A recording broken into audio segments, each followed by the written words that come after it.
నమస్కారం. జై శ్రీమన్నారాయణ. 49 జన్మలు ఉంటాయా ఏంటో చూద్దాం.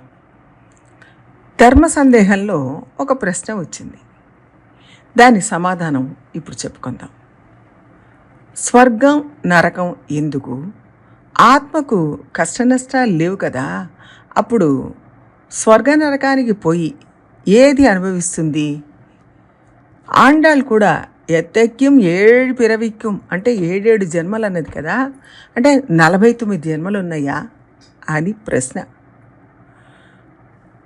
మనం చేసే పనుల వల్ల మనం పుణ్యాన్ని పాపాన్ని మూటగట్టుకుంటున్నాం. ఈ రోజుల్లో ఉన్న వేగవంతమైన జీవనంలో స్వర్గానికి వెళ్ళాలని ఆశపడేవాళ్ళు, కోరుకునేవాళ్ళు తగ్గిపోయారు. ఈ లోకంలో ఉన్నప్పుడైనా జీవనం చక్కగా సాగితే చాలు అనేది ఇప్పటి కోరిక. శాస్త్రాలు ఏం చెప్తున్నాయి? చాలా పుణ్యాలు యాగాలు చేస్తే స్వర్గానికి వెళతారు, చాలా ఘోరమైన పాపాలు చేస్తే నరకానికి వెళతారు అని చెప్పాయి కదా. మనలాంటి వాళ్ళు గొప్ప పుణ్యాలు గొప్ప పాపాలు రెండూ చేసి ఉండం.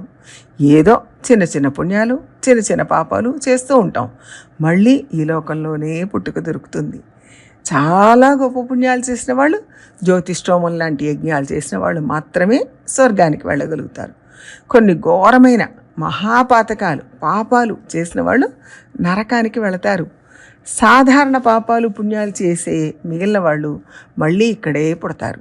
సరే, మీరు అన్నట్టు స్వర్గానికి నరకానికి కొందరు వెళతారు అనుకుందాం. ఆత్మకు కష్టాలు లేనప్పుడు స్వర్గానికి నరకానికి వెళ్ళి ఏం చేస్తుంది అని ప్రశ్న కొంచెం సరిగా ఉండాలి. కొంచెం తేడాగా వచ్చింది. ఈ లోకంలో ఉన్న మనం పడే కష్టాలను ఆత్మే పడుతుంది, శరీరం కాదు.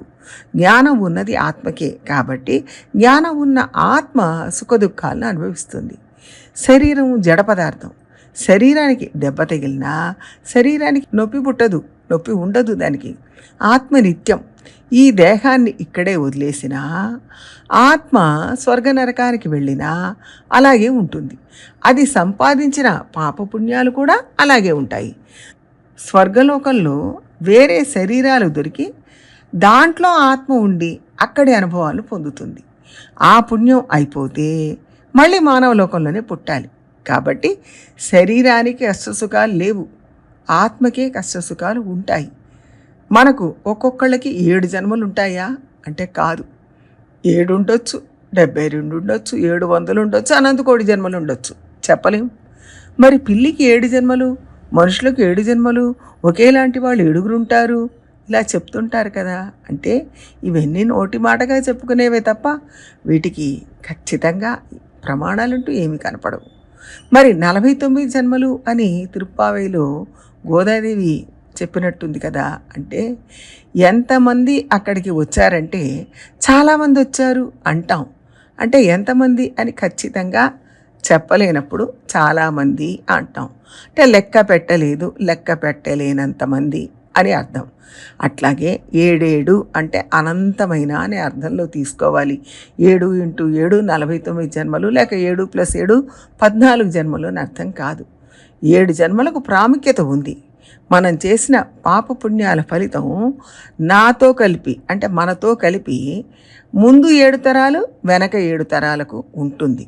అందరికీ ఆ పాపం పుణ్యం వల్ల ఫలితం ఉంటుంది. అందుకని ఆ 7 సంఖ్యకు ప్రాముఖ్యత ఉంది. అంతవరకే 7 జన్మలు అండంలో అర్థం. 7 49 అంటే మనమనే కాదు, 7 అంటే ఒక అనంతమైన సంఖ్య అని అర్థం చేసుకోవాలి. ఒక చోట ఎంతమంది వచ్చారంటే కొంతమంది వచ్చారంటాం, సుమారు 100 మంది వచ్చారు అంటారు. అది కరెక్ట్ సంఖ్య కాదు. మనకు అనేక జన్మలు ఉంటాయి, అందులో చివరి జన్మను పొందాలని మనం కోరుకోవాలి. ప్రతి కోరిక చివరి జన్మ అవుతుంది. ఇదంతా ఆత్మకే, అదే అనుభవిస్తుంది, అది ముక్తి పొందుతుంది. అప్పుడు అది నిత్యానందం పొందుతుంది, అంతే తప్ప దేహానికి కాదు. అందుకోసమే ఈ లోకంలో ఉండగా ప్రయత్నం చేయాలని చెప్తున్నాం.